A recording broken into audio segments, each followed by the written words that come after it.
Grace Ellie? Okay. It's 5:15. I'd like to call this regular meeting to order. Recognize everybody in the audience tonight, and would you please stand and recite the pledge with me?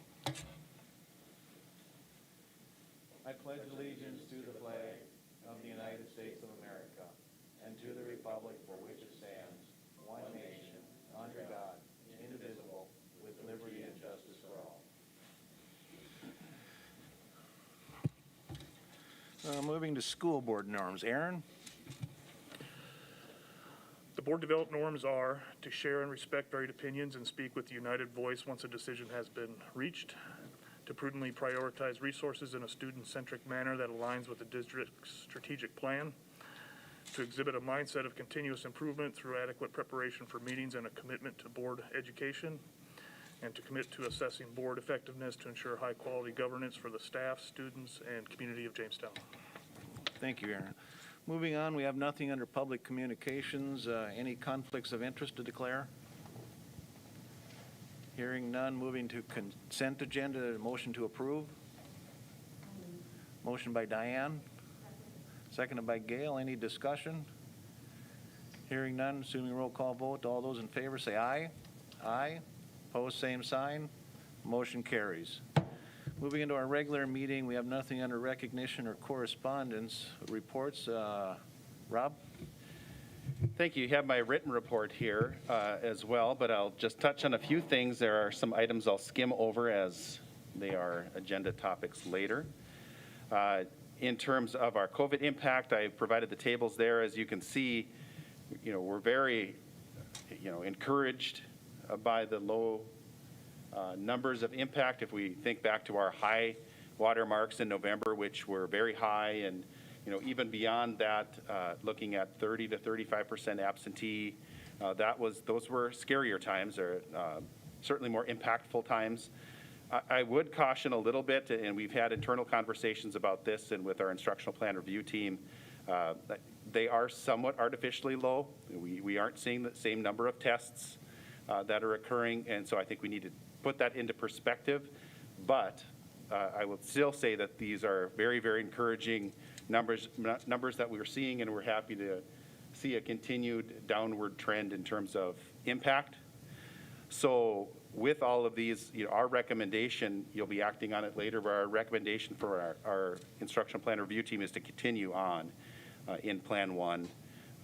We don't see any reason why that would change. But again, encouraged by what we're seeing with our COVID numbers. We're continuing, as we have in the past, to very diligently investigate all of those circumstances, and we feel like we have a great handle on what we have there. So that's what we'll recommend, is to continue on. Next item, I do have a few different construction updates that related to the UJ JPS shared project and practice field. You likely saw in the media we had a very nice donation again of support from Unison Bank. What a wonderful partner they are. That's a very large gift in support of this project we're very happy about. We're continuing to get there. We're over 10 million in total, in that total project at about 11.5 million, so we're over 10. And I actually haven't talked with Director Polly recently to see what that number is, but last I talked with him, it was over 10. That included the Unison gift. So as I've said to the board before, I think our ability to so quickly fundraise really indicative of how much our community supports the project, and we feel like we're certainly have been on the right track. So I included some progress notes, the schedule, a really nice monthly update that JLG provides to us. So I think that's, it's helpful to see the project and how it's going. We couldn't have imagined that we would be doing the work that we're doing in December and January. I think it's amazing in North Dakota that we're seeing that kind of work being done still, but we'll take it. Mr. Rolson, Mr. Gaylor, and I met with JLG to look at all of those priorities we have for the locker room space. We know right now that's a discussion of wish lists, and we aren't going to be able to get all of our wishes because we have a finite budget, but we're working with them to see what that space could look like and how could it meet our biggest priorities up there. So more information coming there. We do have a requirement to complete a facilities plan, which goes to the Department of Public Construction, the requirement to complete a construction approval form. Both of those are board-approved documents, so I'll bring those hopefully. I've been working with JLG and a few different tables there that I need their help with. But hopefully by our next meeting, we'll have those so we can send them off to the Department of Public Construction. Later on in the agenda, you'll have an online coordinator personnel request. I believe I mentioned this. If it wasn't at our last meeting, it was the previous meeting. We are just seeing at the high school kind of an outlier situation because of the online environment and the needs to be in distance learning for some of our students. We are seeing almost doubling the course enrollments in our Edgenuity class, just like we've dealt with other circumstances with our staff when we've seen an additional prep, or maybe a better example is what we've done with elementary PE. We set a certain number of periods that an individual can teach that is full-time. If they go beyond that, then we pay them additionally.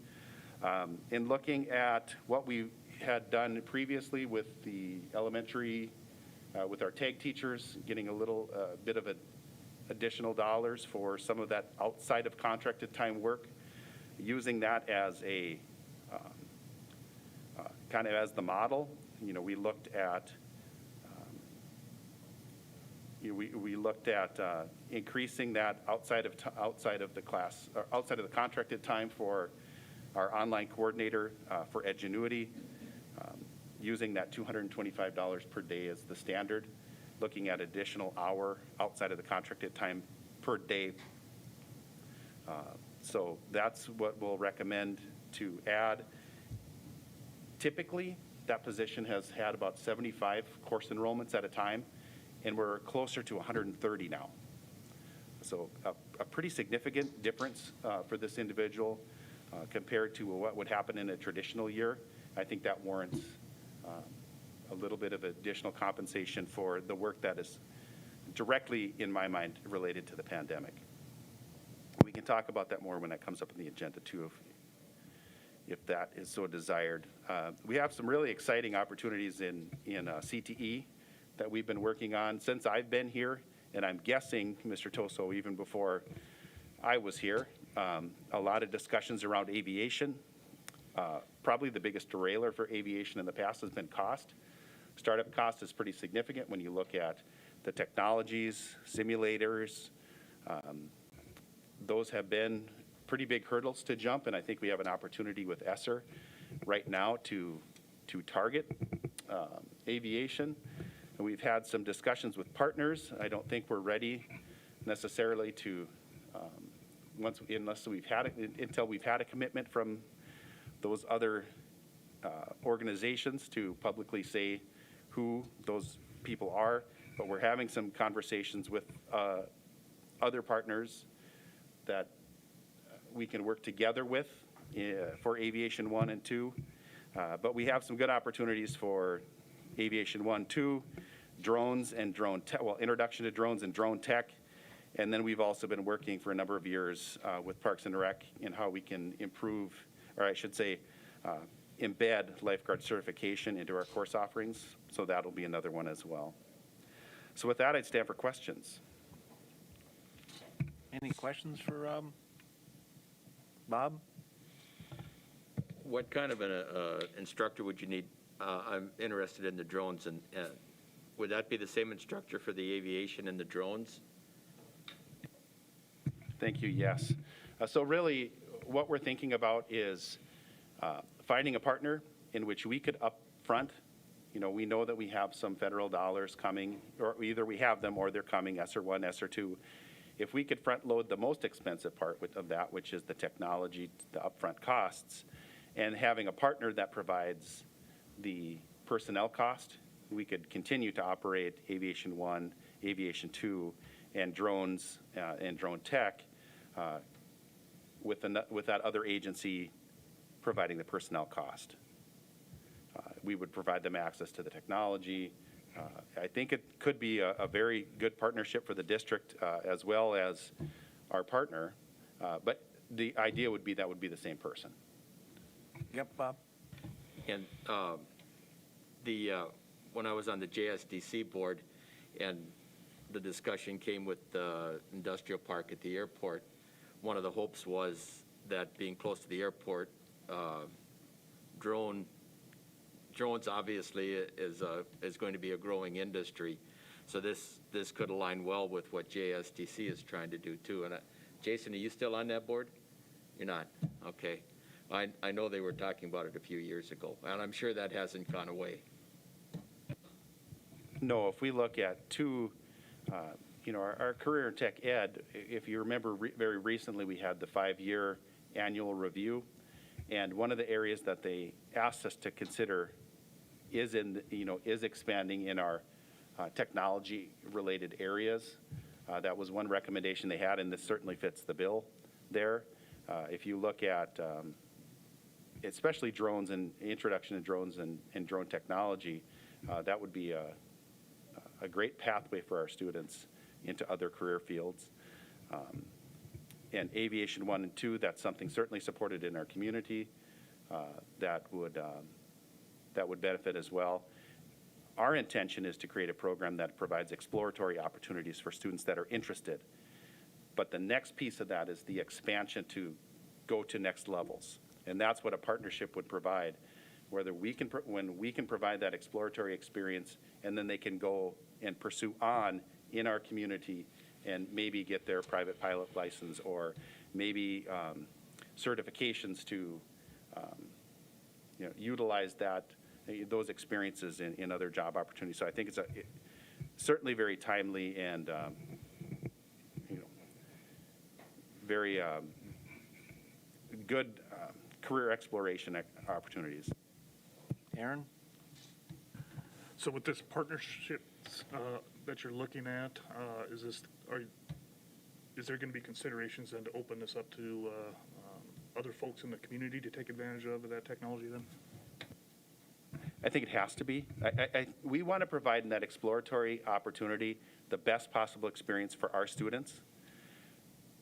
To ensure as a community, we're spending those dollars wisely, there has to be a next step to be able to utilize, whether that's a rental opportunity. If you think about the Redbird, for example, the Redbird simulator, you can get a certain percentage of your hours for your private pilot's license using that machine, even if that rental was, I'm just throwing a number out, say it was $50 or $60 an hour.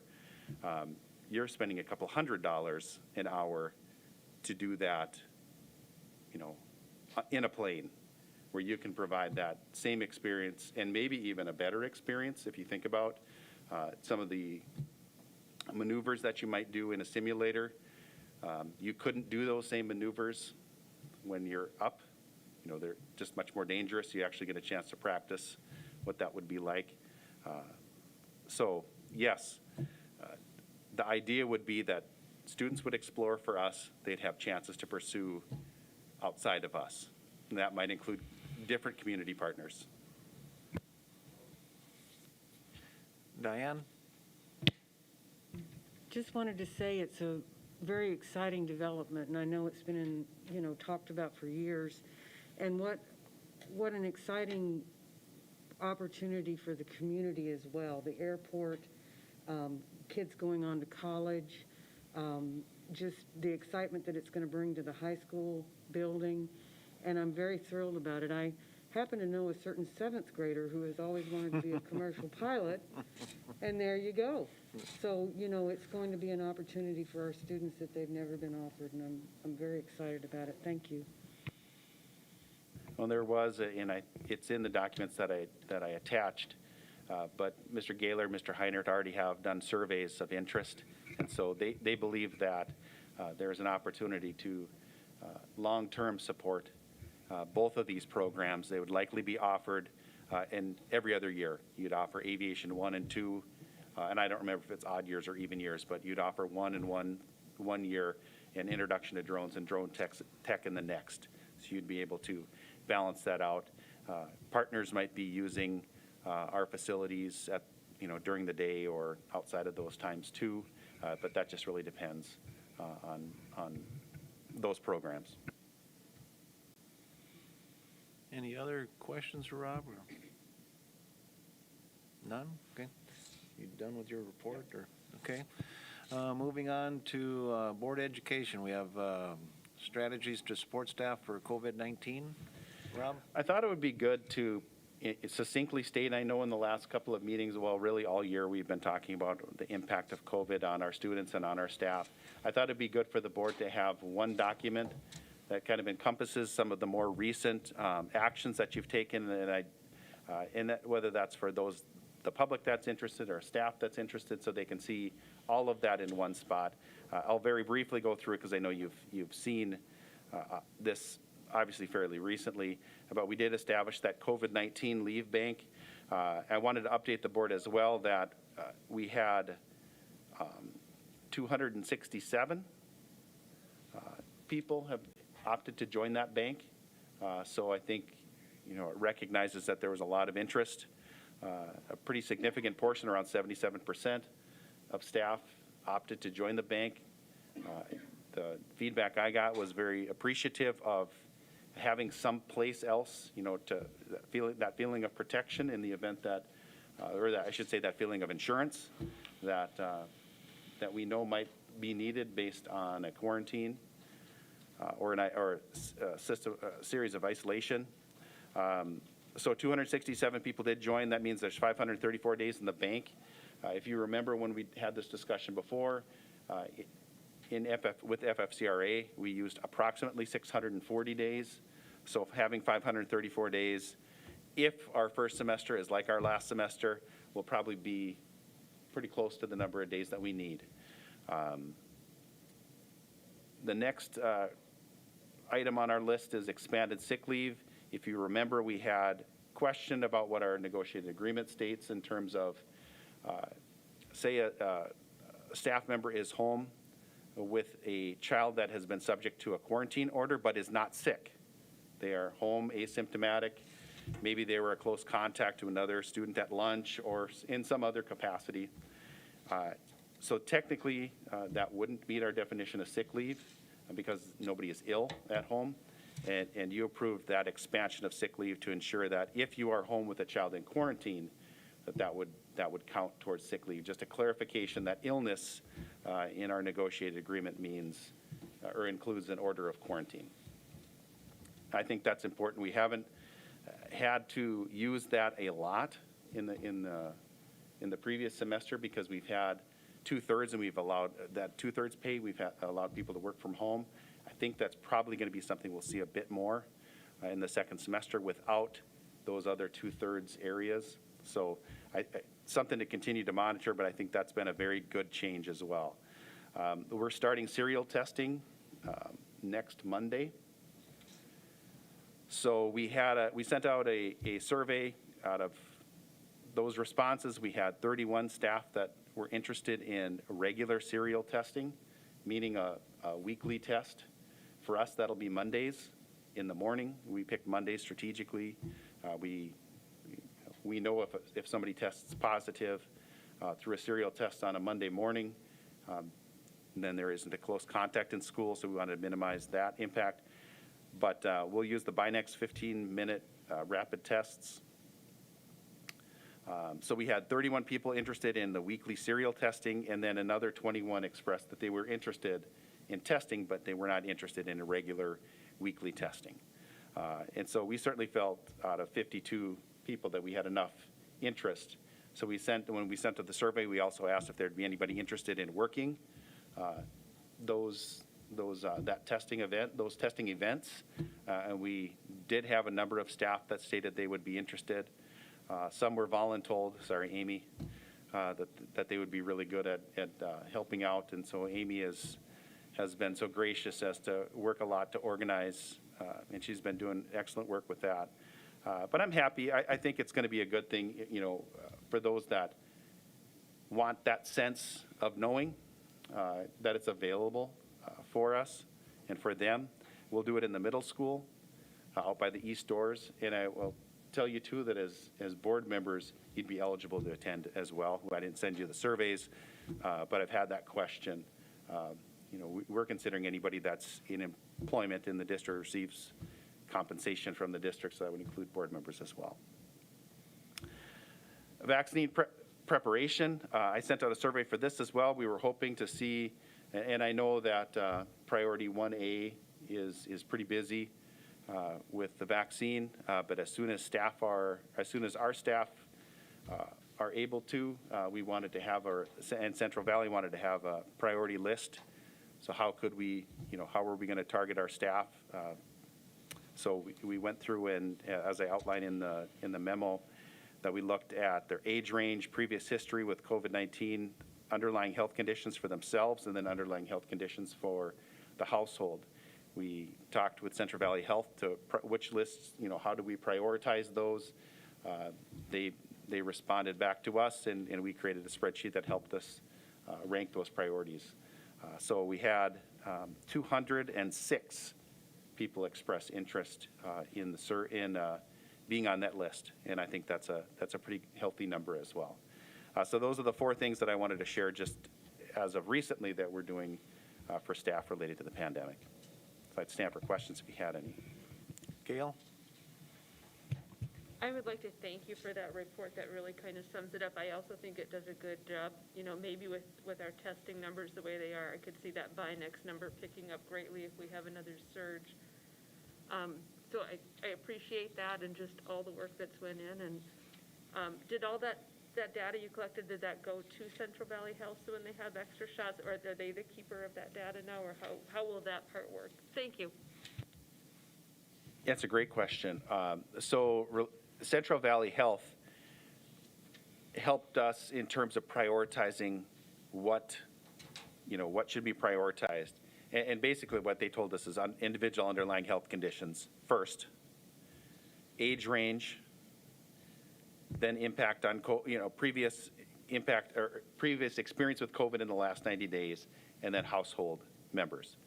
And so we helped them create a spreadsheet basically that ranked all of those, and they'll call us and say, so we sent them that. They said, yes, that looks like what we want it to look like. So they'll call us when they have a certain number of doses available, if it's outside of their 1B testing window. And then if they have 10, we'll go 1, 2, 3, 4, 5, 6, 7, 8, 9, 10 on the list, call those people, ask them to go down and get vaccinated, and or if they want to, if they're not able to, we would go to the next person on the list. Diane? Just wanted to comment that I think everyone involved in this COVID response should be very proud of how this district has functioned. Talking with educators in other districts, not in North Dakota, but in other states, the response has been scattered, chaotic, not nearly as good as what we have done here over the last year. And I'm just very proud of how this staff has stepped up and responded well. My question is, when you mentioned 75% have expressed interest in the vaccine, that seemed like a low number to me. You described it as a good response. I'm just wondering, is part of the survey asking why they wouldn't be interested, or is it just matching up with national data? About 75% of people are interested in vaccines. Can you give us some insight on that? I can't tell you why. I think 75% of any organization's employees filling out a survey that isn't mandatory, I think is a pretty good number. And so how the survey was organized is, are you interested in taking the vaccine, yes or no? If they answered no, they were done. If they answered yes, then they went through a series of other questions that help us prioritize. So that's as simple as I can make it. Like I said, it wasn't a mandatory survey. Some people choose to not fill out a survey, and all I know is these are the people that were interested in completing. Now, if we get further down the road, I'm not closing that survey. I said there was a due date that I wanted it by, but I keep it open. So if people choose to, after the fact, say, you know what, I do want to do that. I had somebody just the other day that said, hey, I didn't fill out the survey, but I talked to my provider, and that provider suggested that I do. So is it possible to still get in? Absolutely. We re-rank the list and move on. And like I said, I think 75% is a pretty good turnout for our staff. Bob? I think Superintendent Baszler talked about extending the school year in the future to make up for the time that's been lost. Is that something that's a pipe dream, or is that something that the legislature is going to be serious about? Have you heard anything? It's an interesting question. I would say there are an awful lot of factors that would need to be talked about. I don't know what kind of legs something like that has, and I don't know the context in which it was shared. It seems to me like it was testimony on a bill and just some conversation that made its way into the media. I don't know what kind of support exists for that, but I would say there's contract issues that you need to look at. I think there is a vast difference between what's happened in districts across even our small state. You have some schools that have been in virtual for a long period of time. You have some that have been in 5 days a week all year long, and then you have others that are hybrids. And just to make blanket statements like that is a little concerning to me. But like I said, I don't know the context in which, but I am certainly not ready to explore what that might look like. Like I said, I think you'd have major contract issues. You'd have costs about, how does the state go about providing that support? I think that's a question that you'd have to answer. I don't think that, personally, I haven't seen a plan that I could even comment on. So until I see a plan, I don't want to call it noise. I think there's some legitimate questions in there, but I don't see that happening until I see a plan that dictates how it might work. Gail? I guess I had some follow-up. That's kind of some questions that I've had come to me were regarding that extended school year and clarifying too.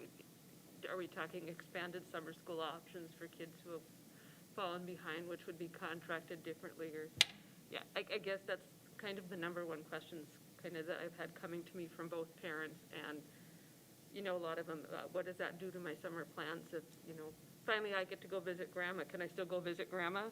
We've made plans for some of these things, so I'm glad that you asked that, and too, we all want to advocate for what's right and for helping kids up, but if there's things that we need to advocate our legislature for as a board to help with those issues, let us know, please. Thank you. I would say until we find something more definite coming out of Bismarck that we wouldn't, it's all talk right now. Yeah, I do think it certainly brought the issue to the forefront. Maybe something that appeared like it might have been conversational or, hey, let's something to talk about rather than, and I'm sure as soon as it hits the media, people get very, very concerned about what does that mean? Just the same questions you're asking, but as Mr. Hout said, I think until we see a plan, I think it's something further down the pike. Jason? Back to the COVID bank. Staff very appreciative of this. Good work, I think, on our part. The only feedback I've received, and I think Dr. Leck has had it also, but could we just clarify, it was brought up, if there are days left over, could those potentially go to the employee sick leave bank? Could you just go through why that may or may not be an option?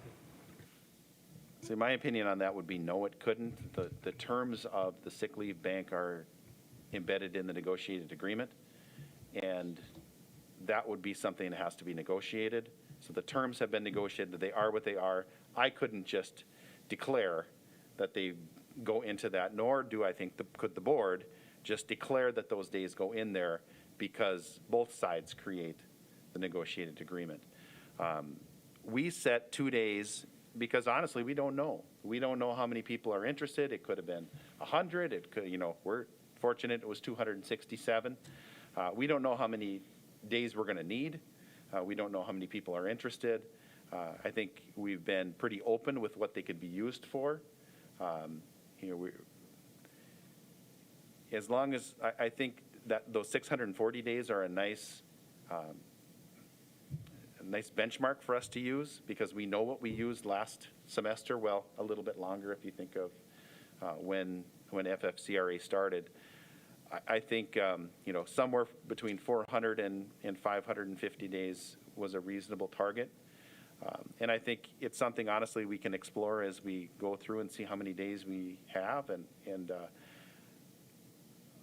what I don't want to get into, just my personal opinion, I've shared this with others, I don't want to get in a situation where we have 15 days left and we're sharing it between 267 people. That doesn't make a ton of sense either. But I think it's one of those things that we can continue to monitor as we go along and see what that is. If we use 100 days, I think that's obviously not going to happen, but we have, say, 400 days left, well, maybe we need to have a conversation about what that looks like. But like I said, right now, the way I explained it to, I think, to the board, and if you watch the presentation that I did, it's your insurance premium. It's 2 days to hopefully never need to use, but if you have to, it's up to 20. I think it's a pretty good deal. Bob? I think we'd have to be concerned too. I don't think when June 30th, 2021 rolls around that COVID is going to go away. So this might be a bank that we'd want to have access to into the future. Oh, go ahead, Rob. I just want to make a comment about that too. You set the terms between January 4th to June 30th. And I've had this question before too. If we have to extend it, what happens then? I think then you basically have closed this bank, and if you have to have another one, you reopen a new one. So people would have that opportunity to say, you know what, I didn't last time, but I will this time. So I think right now you're saying January 4th to June 30th. If you make another one, or if you're extending it, you're basically making a new one. And if that happens, I would suggest July 1st to June 30th and make it a full school year. Diane? Going back to the extended school year, this is a more general question. I don't have a sense, and never have, as to how our students are falling behind, and if so, how much. How would they do on standardized tests? How are they going to do on the ACT, you know, after what's happened over the last year? Is my seventh grader being prepared, say, in math, as he would have been as if we didn't have COVID? I have no sense of that, and I think the community would be interested too. So that's actually an area that we're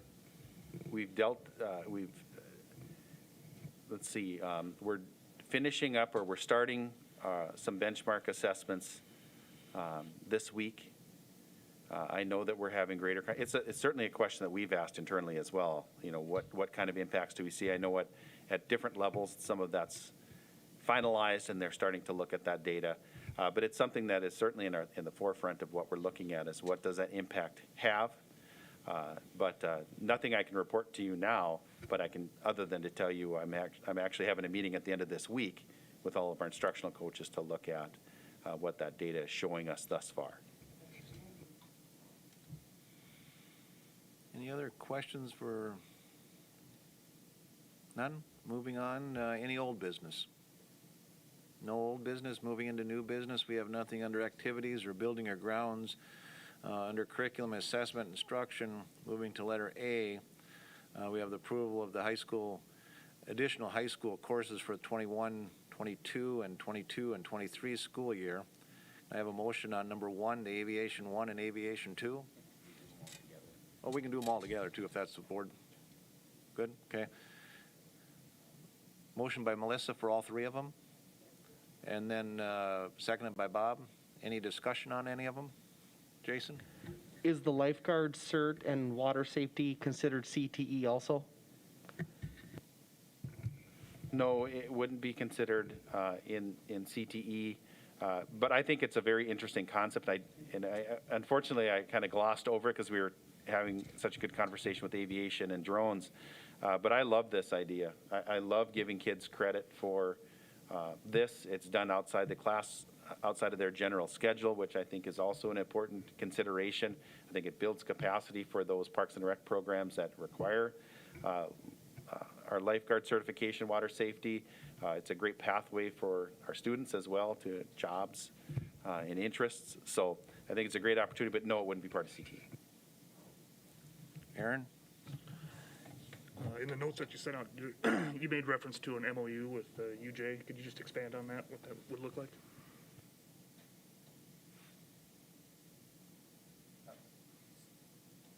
The MOU, Memorandum of Understanding with University of Jamestown?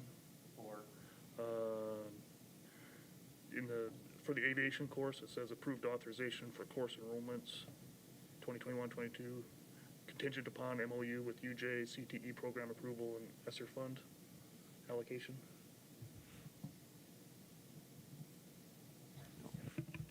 Okay, go ahead. So I didn't edit that as well as I wish that I would have, but one of the partners we're looking at, if we are to have staff sharing, would have to create an MOU. We're going to, in what capacities would another agency use our facilities to staff share? That's what I'm talking about with an MOU. How would the ability for them to use our facility and they provide that instructor cost or share that instructor cost with us? Does that make sense? Yeah. Any other discussion?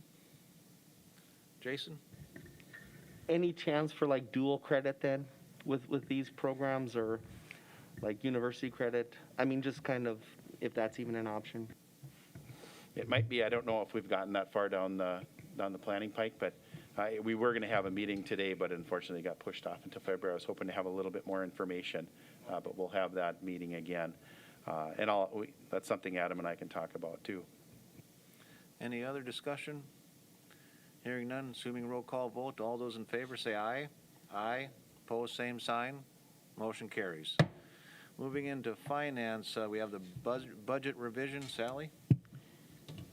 Okay, Roger, and if you don't mind, I'll just talk about Yep. all three. Okay.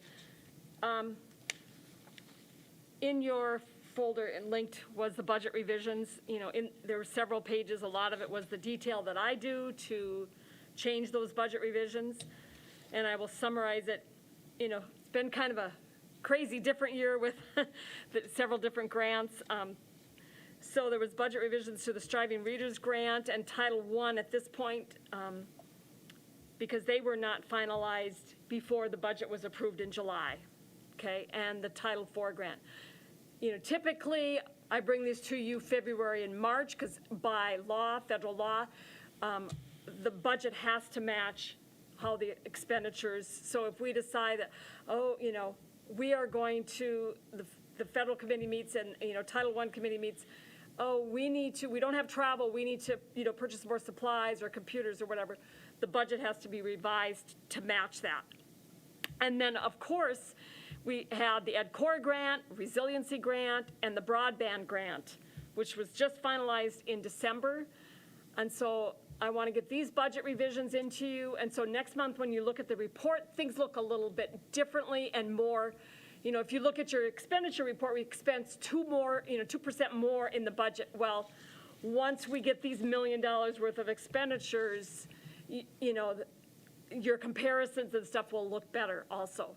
And in fact, Maya walked him out, and we did get all of the money, 1.95 million. So all that revenue will be in January's month-end report. That revenue is here. And like I said, the other workbooks are the detail behind that, and then the adjustments in the revenue, the Ed Core, the resiliency, and the broadband, and then the Striving Readers, you know, grant adjustment. So that's kind of a brief highlight. If you have specific questions, let me know. All the workbooks detail it out. Any questions on that? Is there a motion to approve the budget revision? Motion by Bob, seconded by Gail. Any other discussion? Hearing none, all those in favor say aye. Aye. Opposed, same sign. Motion carries.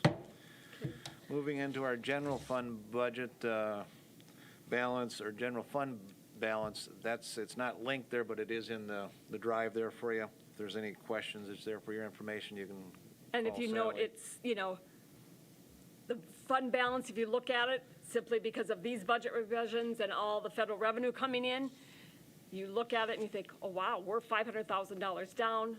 Once, next month, it's all going to balance out because of the year and the additional grants we're having.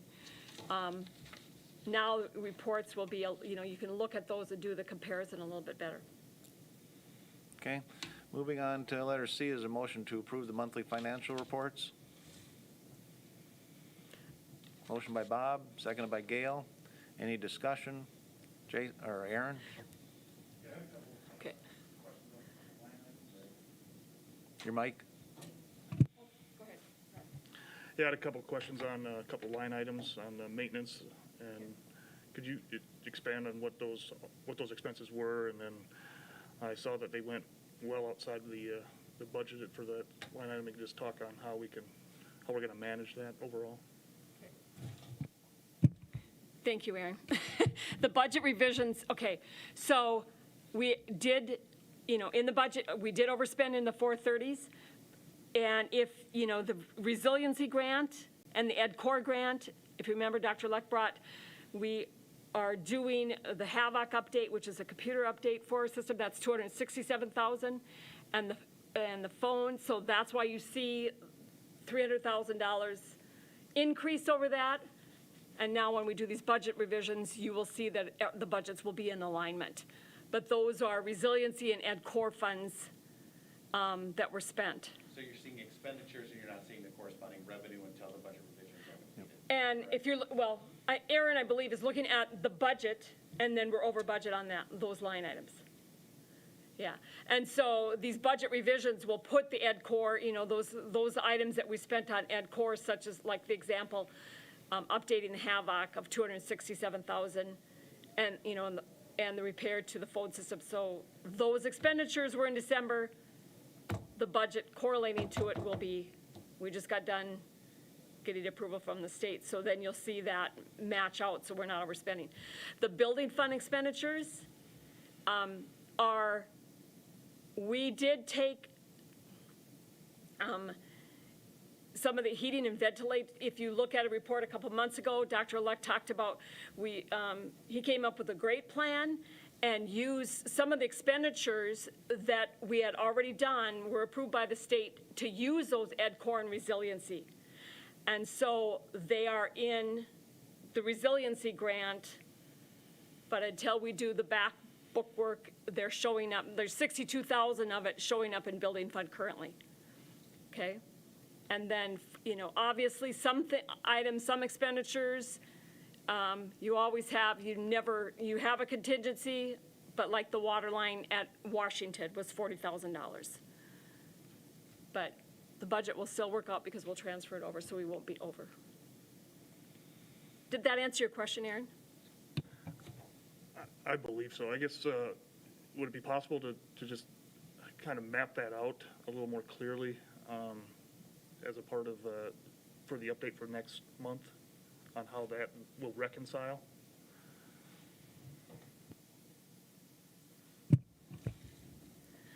You'll see it reconciled. If not, I'll do a report and get it to the board, whatever you need to see to reconcile that. Okay. Any other discussion? Hearing none, assuming roll call vote, all those in favor say aye. Aye. Opposed, same sign. Motion carries. Moving into personnel, is there a motion to approve the JHS Online Coordinator Extended Agreement for spring of 2021? Moved by Gail, seconded by Melissa. Any discussion? Hearing none, assuming roll call vote, all those in favor say aye. Aye. Opposed, same sign. Motion carries. Moving to letter B, is there a motion to accept the resignation of Jonelle Linbo, librarian and reading teacher at the middle school at the conclusion of the 2021 school year?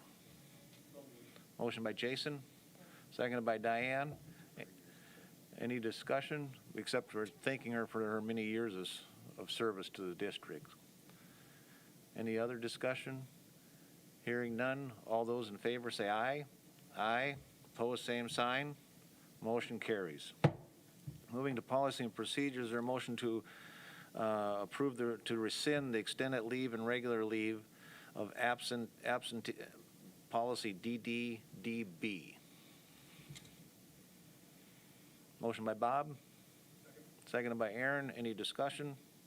Melissa?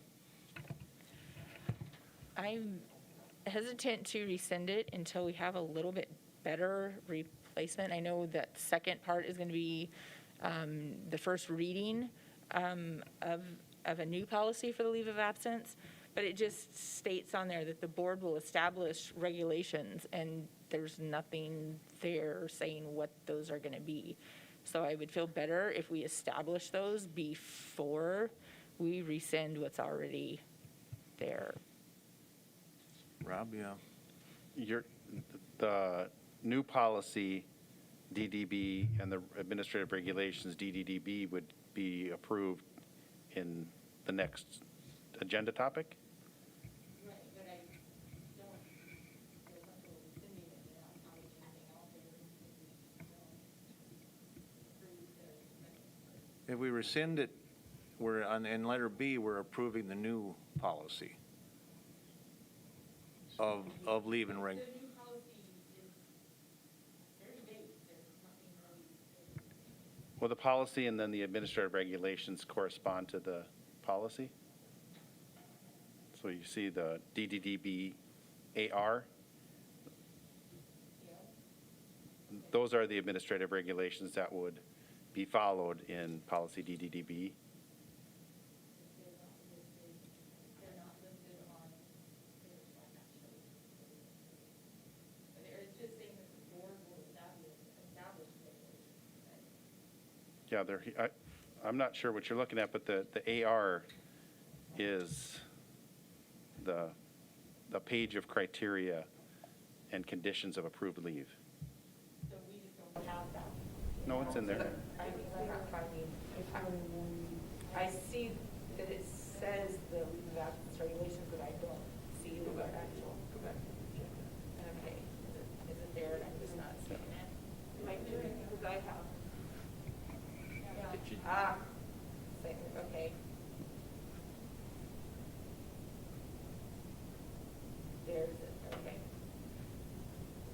They're essentially the same leave regulations that we've used. I guess I don't know how long this previous policy has been in place. It's certainly much longer than me. But this is the articulation of the regulations we've used as long as we've had. There's no change in terms of the procedure, at least no material change.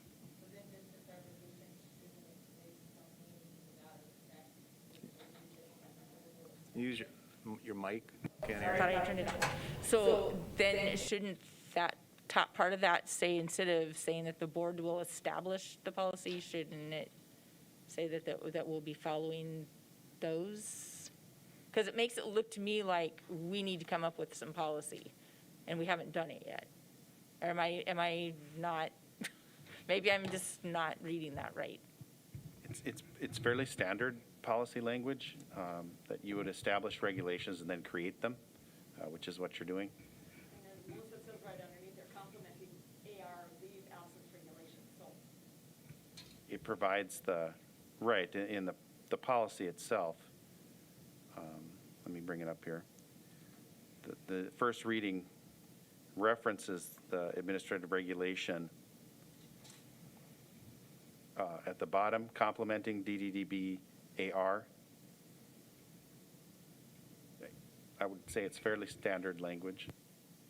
Gail? Just in looking at it, would it clear it up if it was something like the board shall follow the established regulations in DDBR/AR? Would that, because that's how I'm reading it will be implemented. I don't know if that's kind of where your confusion was, but in listening to you, I finally got, because I'd read it, where you might be thinking that.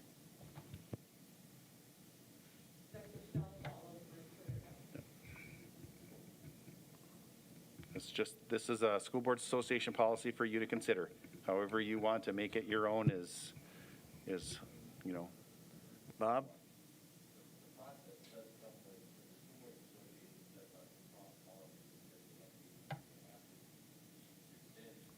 The original policy first before you can adopt the new policy. Right. Just- So we're rescinding first.